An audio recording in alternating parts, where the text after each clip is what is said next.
Pembicara berikutnya Dr. Hadi Prakoso dengan judul How to Manage Complication During Surgery. Waktu dan tempat kami persilakan.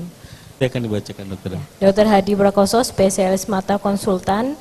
Beliau lulusan dari Fakultas Kedokteran Universitas Indonesia, spesialis mata tahun 1989. Saat ini beliau berpraktek di Klinik Mata Nusantara Jakarta dan dalam organisasi Inasi RS, beliau sebagai Direktur Pelatihan Vakoemulsifikasi. Kepada Dr. Hadi kami persilahkan. Dan ini judulnya saya robah sedikit ya, jadi saya mewakili aja. Terus terang kemarin saya bingung itu kalau mau bicara managing intraoperative complication itu banyak banget. Kalau memanage berarti terjadi komplikasi terus kita atasi. Ini yang saya mau bicarakan adalah juga kita mengetahui kapan mau terjadi, apa yang kita akan lakukan.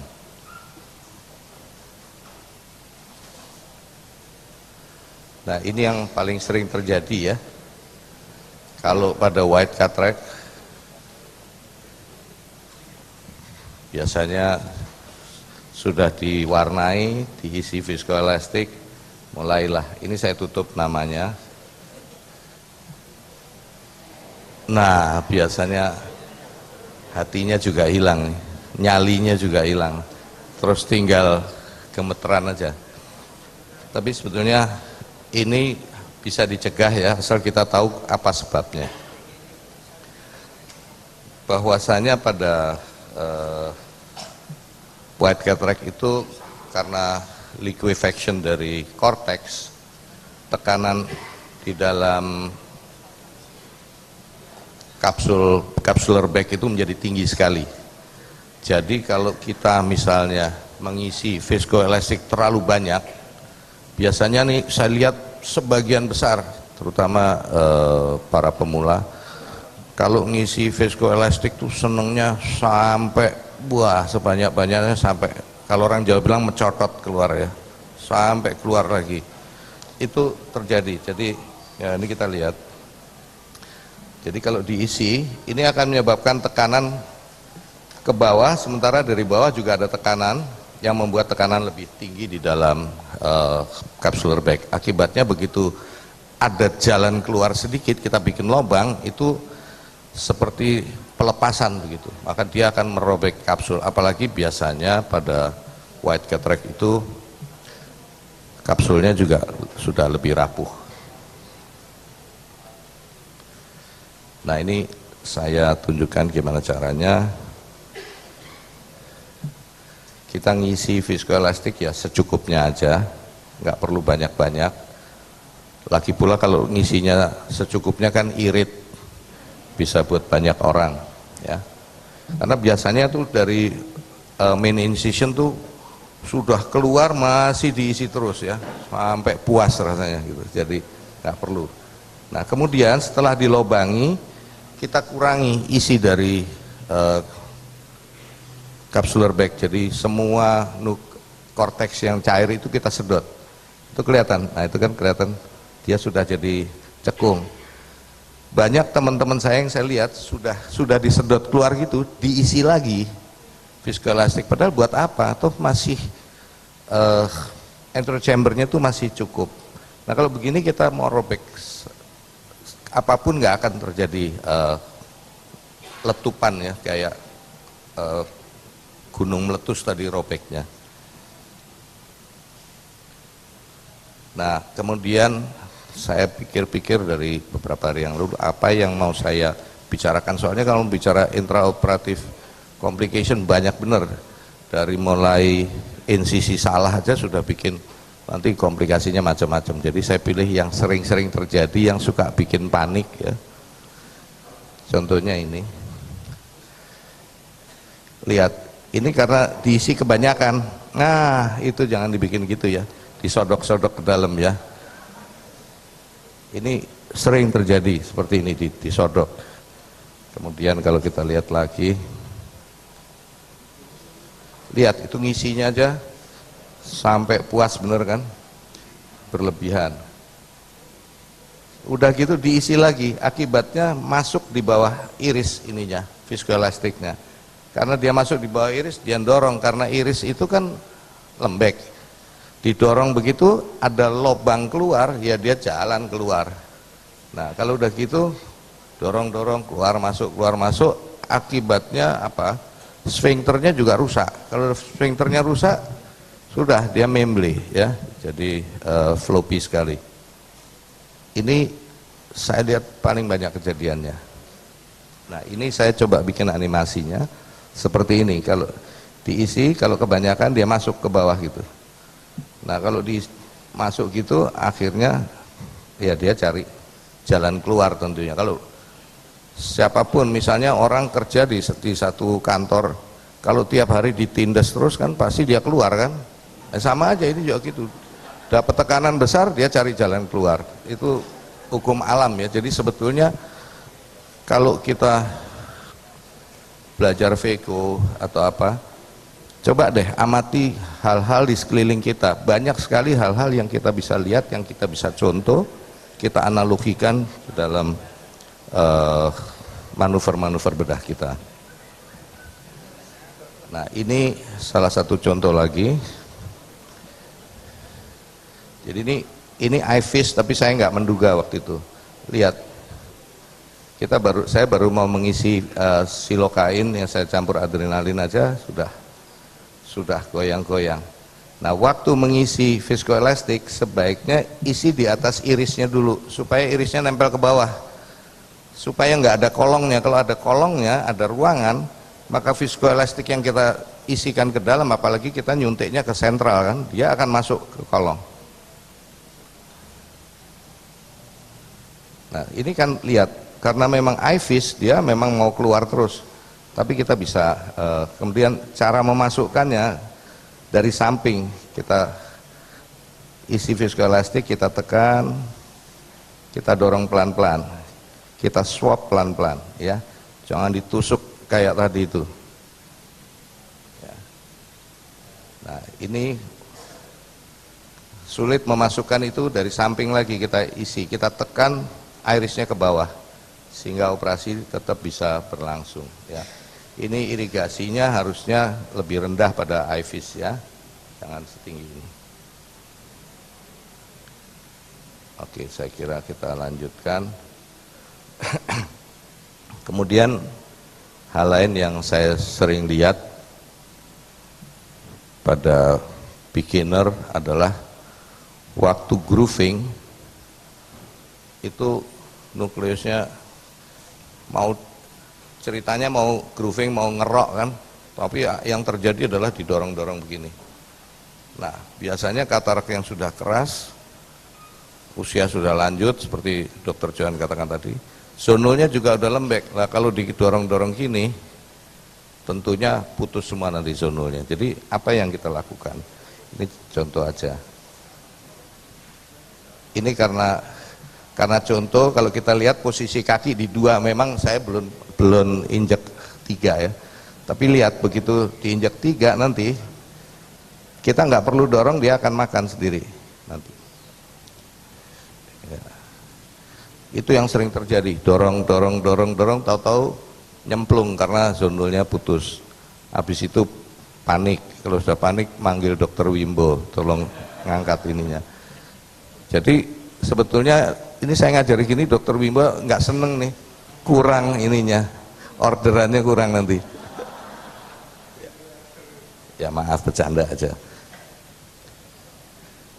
Nah, kemudian hal yang sering terjadi juga, ini saya beberapa seminggu yang lalu saya coba bikin film, karena saya mau cari film-film lama di mana saya masih sering melakukan hal kesalahan yang sama, yaitu pada miop tinggi, di mana botolnya terlalu tinggi, terjadi fluktuasi chamber. Itu nggak sempet, saya mau bikin simulasi ceritanya, tapi mesinnya nih nggak mendukung, karena seperti dikatakan Dr. Setio Budi tadi, dengan mesin Centurion chambernya stable, tapi saya coba simulasi, bisa juga sedikit ya kalau kita lihat. Ini kalau diperhatikan sayang ini pointer nggak bisa kerja di LED. Kita lihat pinggirnya. Jadi ini kebetulan midriasisnya bagus sekali, lebar sekali. Tapi kalau kita lihat nanti akan kelihatan bahwa pupilnya itu besar kecil menunjukkan ada fluktuasi chamber itu. Ini sengaja saya bikin aspirasinya 50, vakumnya 500, IOP-nya saya bikin rendah, 50 itu kira-kira tinggi botol cuma 60 ya. Sebetulnya kalau saya mau bikin ini, cuman kasihan pasien ya, karena ini jangan mau bikin materi edukasi saya nyeksa pasien. Kalau mau bikin gini, IOP-nya saya tinggikan. Saya bikin IOP 80 sampai 100, itu pasti fluktuasinya akan lebih kelihatan. Kelihatan kan itu pupilnya besar kecil. Ya, itu biasanya terjadi ya karena pada miop tinggi, orang-orang miop itu kan memang skleranya lebih lunak. Karena lunak, dia kalau dapat tekanan itu disalurkan ke dinding, jadi dindingnya melar begini. Nah kalau dindingnya melar, itu kompleks iris capsular bag itu akan ke bawah, dia turun gini jadi ke bawah. Makanya kadang-kadang saya suka dapat cerita, dok saya nggak bisa itu VECO pasien itu, kenapa? Tape saya udah nungging gini nggak bisa kena di kataraknya. Ya karena chambernya terlalu dalam. Kenapa begitu? Karena tinggi botolnya terlalu tinggi sehingga tekanan hidrostatik yang masuk di dalam chamber itu terlalu besar. Akibatnya mendorong lensa ke bawah, lensa dan iris ke bawah, dan itu dimungkinkan terjadi begitu karena skleranya lembek.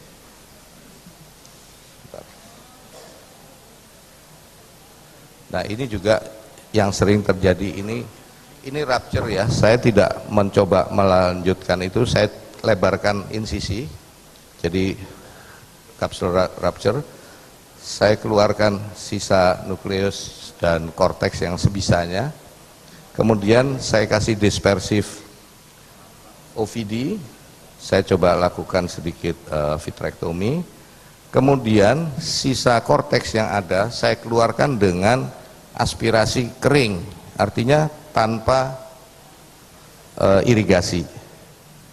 Nah, akhirnya karena masih sulit ya, masih belum bisa bersih karena udah kecampur sama vitreous, saya lakukan teknik scaffolding. Jadi saya masukkan IOL, di bawahnya sudah stable, baru sisa korteks yang bercampur dengan OVD di COA lebih mudah dibersihkan, aman lagi. Sebab kalau biasanya kalau ada ruptur, kita lakukan irigasi aspirasi, maka cairan irigasi itu nanti masuk ke vitreous cavity, mendorong vitreousnya makin banyak keluar.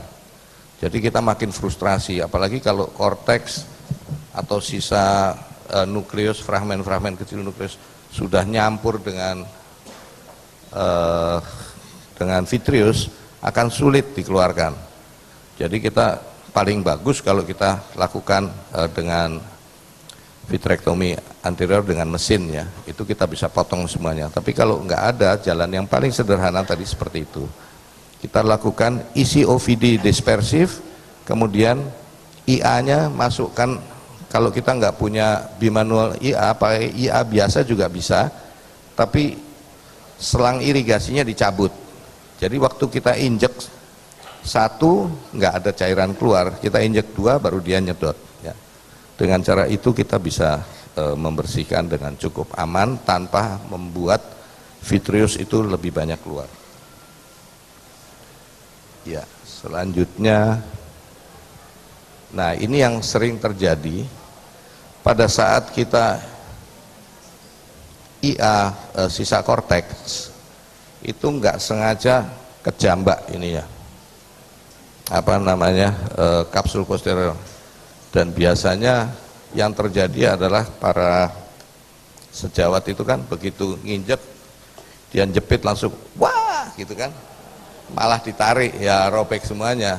Jadi ini seperti nyetir mobil, begitu ada bahaya, nomor satu bukan kita banting setirnya, tapi lepas gas, injek rem. Sama juga itu, begitu ketarik kapsul posteriornya, lepas kaki kita dari pedal, lalu dengan dilepas dari pedal sudah nggak ada vakum lagi ya, sudah nggak ada vakum, sudah nggak ada flow rate lagi, dia diem, kemudian tendang ininya, refluxnya. Ada yang refluxnya tendang ke kiri, ada yang injak sebelah kanan, ada yang injak ke belakang, tergantung mesinnya. Jadi sama seperti orang nyetir, begitu ada bahaya, lepas gas, injek rem, kalau terpaksa baru banting setirnya. Jangan banting setir dulu dengan kecepatan tinggi, kita terbalik ya. Itu juga gitu, begitu kejepit ininya, kesedot kapsulnya, waduh, ditarik semuanya, ya robek nggak karu-karuan. Jadi ini contoh aja bahwa nah seperti itu. Begitu terjadi, tape-nya nggak boleh goyang. Ini memang sengaja ya untuk karena kalau nggak disengaja susah nyari filmnya. Oke. Nah ini juga yang sering terjadi, ada yang nanya, gimana sih ini kok saya masukkan IOL sering gagal. Ini juga agak sengaja saya bikinnya. Ya, kita lihat apa yang terjadi. Nah ini kalau dalam bahasa populernya ejakulasi dini ya, editansil katanya. Nah sebetulnya apa penyebabnya? Penyebabnya adalah waktu kita menekan bibir luka, jadi kita menekan gini, kemudian kita menginjek IOL-nya, ini IOL belum keluar, tangan kita sudah tekanannya ke bola mata sudah berkurang, akibatnya mundur dia, merucut lah. Jadi hal-hal seperti ini sebetulnya bisa dihindari. Saya kira karena waktu terbatas, hanya itu yang bisa saya sampaikan hari ini.